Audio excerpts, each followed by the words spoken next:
옛날 어느 시골 마을에 머무르는 자의 집이라는 오래된 저택이 하나 있었습니다. 이 저택은 마을 사람들 사이에서 불길한 소문이 돌곤 했는데 그 이유는 과거 이 집에 살던 가족이 어느 날 흔적도 없이 사라졌기 때문입니다. 이후 저택은 오랫동안 비어 있었고 마을 사람들은 이 집을 두려워하며 가까이 가지 않았습니다. 한여름밤 친구들과 모험심에 불타오른 대학생들 명의 저택을 방문하기로 했습니다. 이들은 심령 촬영을 하여 유튜브에 올리면 인기를 얻을 수 있을 것이라는 기대로 손전등과 카메라를 챙겨들고 저택으로 향했습니다. 저택 앞에 도착했을 때 문은 마치 누군가 기다리고 있었던 것처럼 삐걱거리며 열렸습니다. 친구들은 서로를 격려하며 한 걸음씩 저택 안으로 들어섰습니다. 저택 내부는 오랜 세월 동안 방치되어 온 듯 먼지와 거미줄이 가득했습니다. 친구들은 카메라를 켜고 천천히 집 안을 둘러보기 시작했습니다. 첫 번째 방에서는 벽지에 이상한 문양이 그려져 있었고 두 번째 방에서는 오래된 피아노가 덩그러니 놓여 있었습니다. 그 피아노는 마치 저절로 소리를 낼 것만 같았지만 다행히도 아무 소리도 나지 않았습니다. 하지만 세 번째 방에 들어서자마자 상황이 변했습니다. 방 한가운데에는 오래된 인형이 앉아 있었고 그 인형의 눈이 갑자기 반짝이는 것처럼 보였습니다. 친구들 중 한 명이 인형을 가리키며 장난스럽게 다가가자 방 안의 온도가 급격히 떨어지며 소름 끼치는 한기가 느껴졌습니다.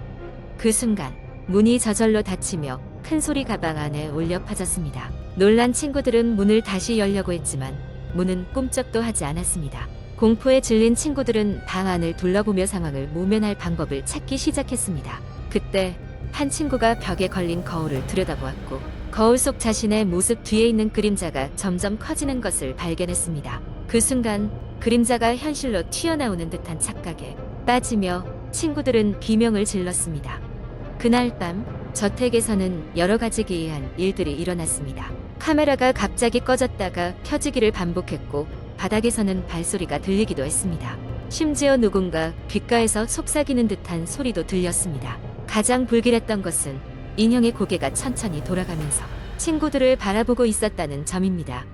밤이 깊어질수록 공포는 더욱 짙어졌고 결국 친구들은 그 공간에서 무사히 빠져나갈 방법을 찾아야만 했습니다. 다행히도 벽장 안에 숨겨진 비밀 통로를 발견한 이들은 그 길을 따라 저택을 탈출할 수 있었습니다.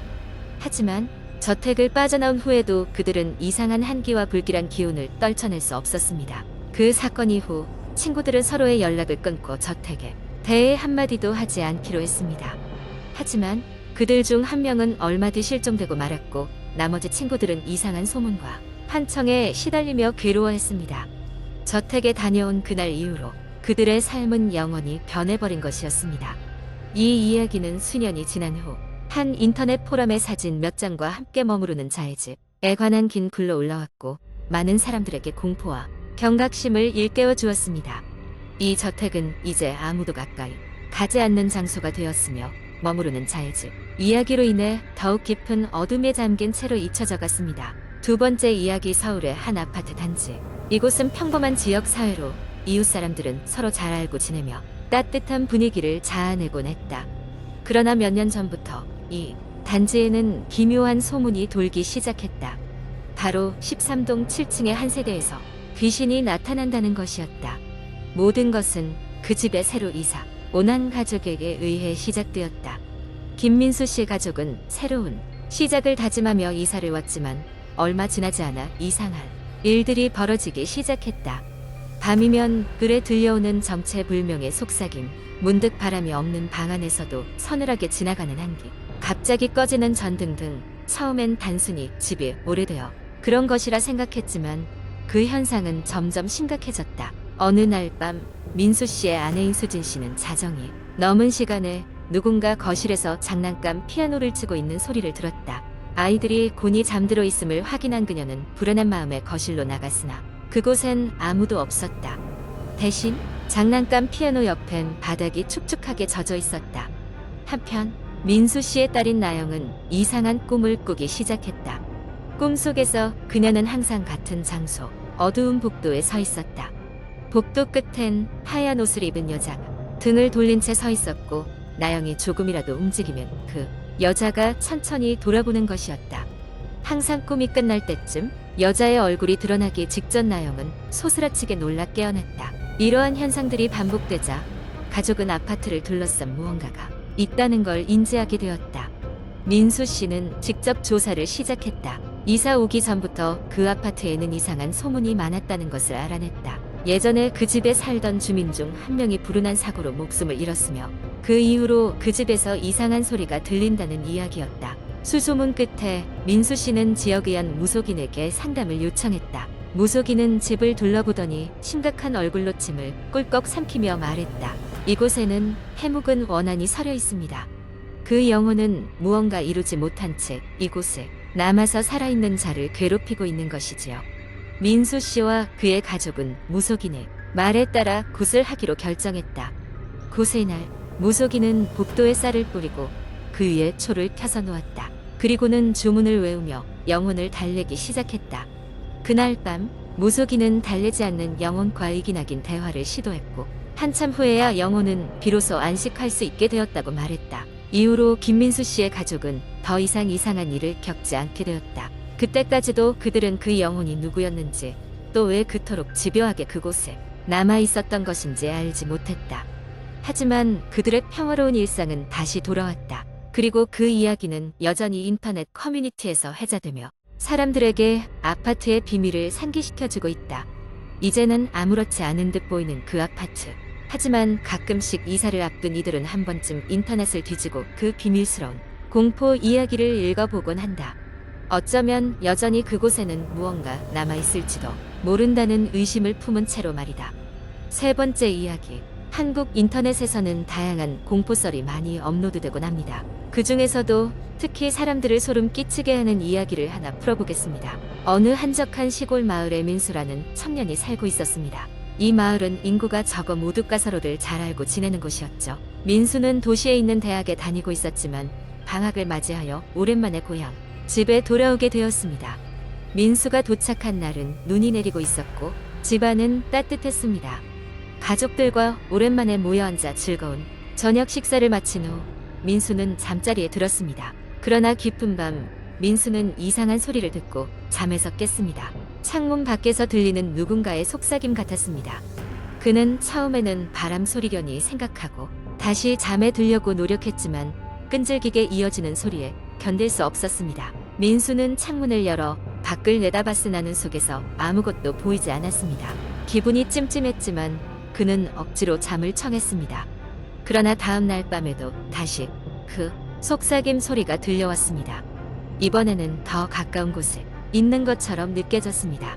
그는 창문을 열고 더욱 주의 깊게 살펴봤지만 아무것도 없었습니다. 민수는 불안한 마음에 다음 날 낮에 마을 이웃들에게 이 이야기를 꺼냈습니다. 그 이야기를 듣던 마을의 할아버지 한 분이 무겁게 입을 열었습니다.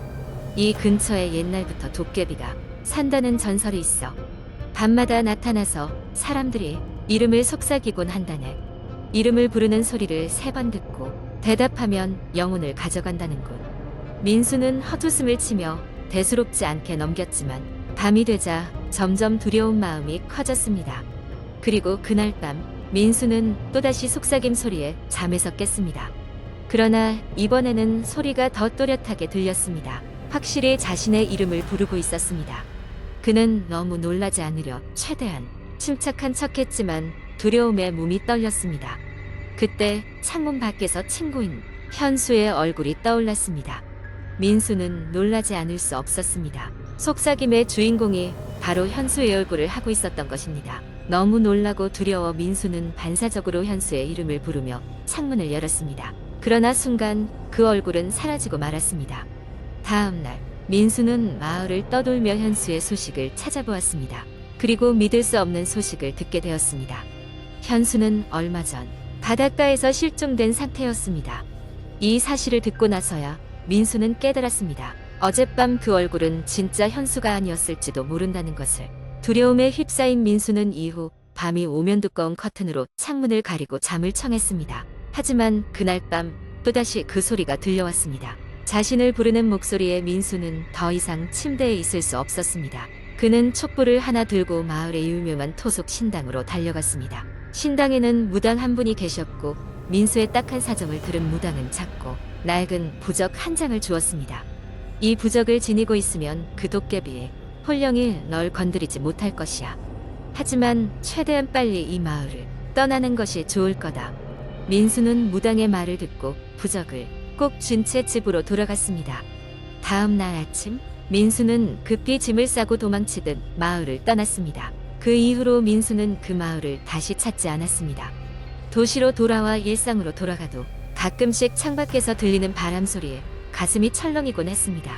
하지만 다행히도 도깨비 소리는 더 이상 들려오지 않았습니다. 여전히 그날의 기억은 민수의 머릿속에 지워지지 않는 공포로 남아 있습니다. 자신을 부르는 목소리를 듣던 그 밤들, 그리고 현수의 얼굴을 한 도깨비의 모습이 매일 밤꿈 속에 찾아오곤 했지만 이제 민수는 확실히 알고 있습니다. 그날 밤 자신이 대답하지 않아야만 했다는 것을 말입니다. 한국의 공포 이야기들은 이렇게 전설과 현실이 뒤섞여 사람들의 상상력을 자극하곤 합니다.